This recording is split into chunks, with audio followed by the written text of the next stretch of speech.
G'day, I'm Steve Irwin. You might know me as the Crocodile Hunter. Have a look at this little beauty, will ya? This is an African lion. But I'm in no danger. He's become a Hollywood lion. He's been sitting in this MGM logo for 77 years. Tough job, mate.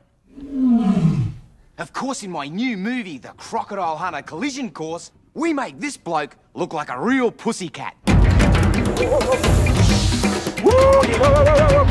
Now, the lion may be the apex predator in Africa, but in Australia, crocs rule.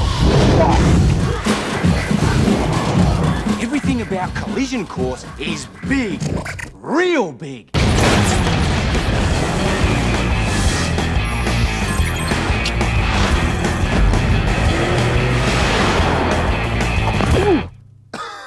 But there's one big problem. It's you, mate.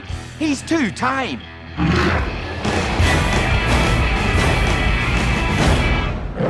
Come on, get out of there, you little devil. Crikey! Now that's more like it. Alright, hey guys, Handycapkid once more, another movie recommendation. Like I said, do a lot of these at a time because they're easy and fast to do. This one is probably one you've heard of.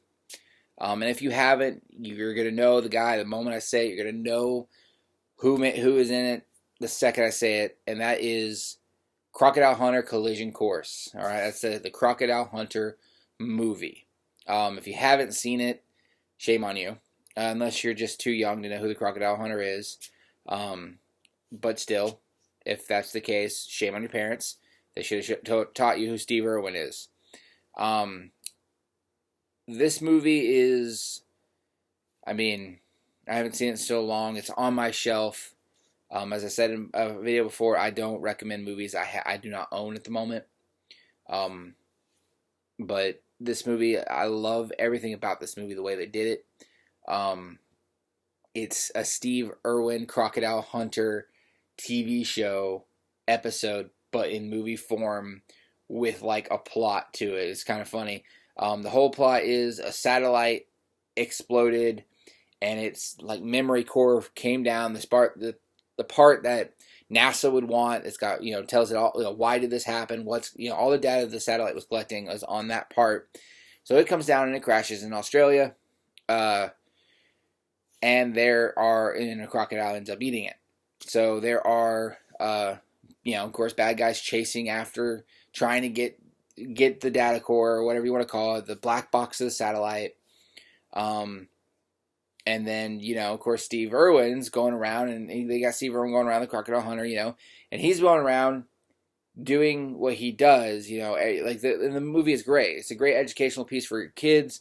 You can go through, and they'll have a spot where they just stop, and they talk, they find a joey of, a baby kangaroo with a dead mom, and they talk about poachers, and they do a little educational piece, and it doesn't take away from the story of the movie at all, because the way they did this is like they're filming an episode of The Crocodile Hunter, but they just get entangled with the satellite thing in it. They save the crocodile, they find the crocodile passes the thing, and they're like, what's this? It's just the way they did it made it feel like an educational Crocodile Hunter movie or video about animals, and they had a nice, little secondary plot in there that was pretty entertaining. I loved it as a kid.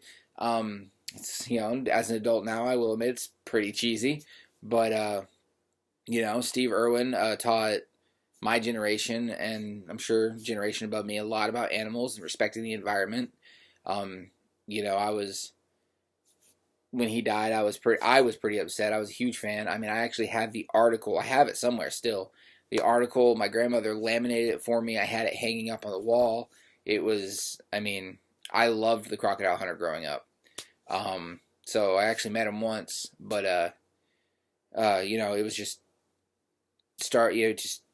when he died, it was horrible. If you have not seen this movie and you like animals, I recommend it. If you have kids and you want them to kind of learn who Steve Irwin is, it's a good movie. I will admit it's probably hard to find hard copy. It took me a little while to find myself, but definitely give it a check out. All right, guys, make sure to hit that like and subscribe button, hit the notification bell. Catch you next time.